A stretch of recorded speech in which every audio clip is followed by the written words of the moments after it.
السلام علیکم عزیز بچوں، امید ہے آپ سب خیر و عافیت سے ہوں گے۔ ہم صفحہ نمبر 85 پیج نمبر 85 کا ہم مطالعہ کرنے جا رہے ہیں آج۔ پیج نمبر 85 اگر آپ اپنی درسی کتاب میں دیکھیں، وہاں ایک سوال ہے، درج ذیل اقتباس کو پڑھ کر سوالات کے جواب دیجیے۔ ایک اقتباس دیا گیا ہے، چلے ہم اس اقتباس کو پہلے مطالعہ کر رہے ہیں، اس کے بعد ان کے سوال و جوابات کریں۔ اقتباس اس طرح ہے: ناموری کی مثال نہایت عمدہ خوشبو کی ہے۔ جب ہوشیاری اور سچائی سے ہماری واجب تعریف ہوتی ہے تو اس کا ویسا ہی اثر ہوتا ہے جیسے عمدہ خوشبو کا ہے، مگر جب کسی کمزور دماغ میں زبردستی سے وہ خوشبو ٹھونس دی جاتی ہے تو ایک تیز بدبو کی طرح دماغ کو پریشان کر دیتی ہے۔ فیاض آدمی کو بدنامی اور نیکنامی کا زیادہ خیال ہوتا ہے، اور عالی ہمت طبیعت کو مناسب عزت اور تعریف سے ہی تقویت ہوتی ہے، جیسے کہ غفلت اور حقارت سے پست ہمتی ہوتی ہے۔ یہ ایک اقتباس ہے جو آپ اپنی کتابیں دیکھ سکتے ہو۔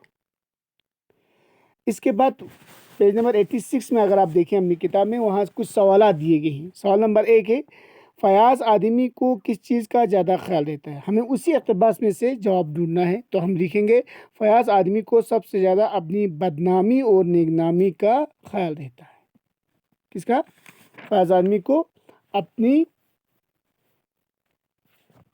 کو سب سے زیادہ اپنی بدنامی اور نیک نامی کا خیال رہتا ہے۔ سوال نمبر 2: عالی ہمت طبیعت کو کس چیز سے تقویت ملتی ہے؟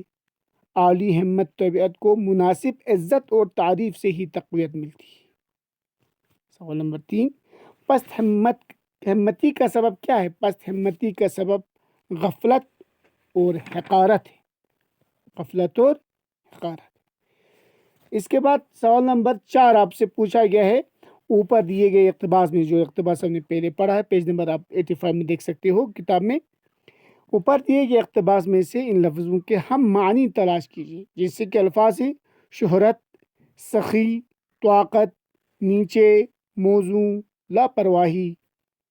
اب ہم ان کے جواب لکھیں گے، الفاظ اور ہم معنی ساتھ ساتھ لکھتے ہیں۔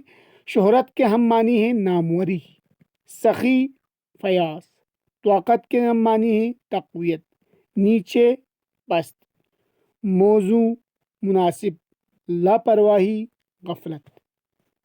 تو یہ ہے آج کے لیے۔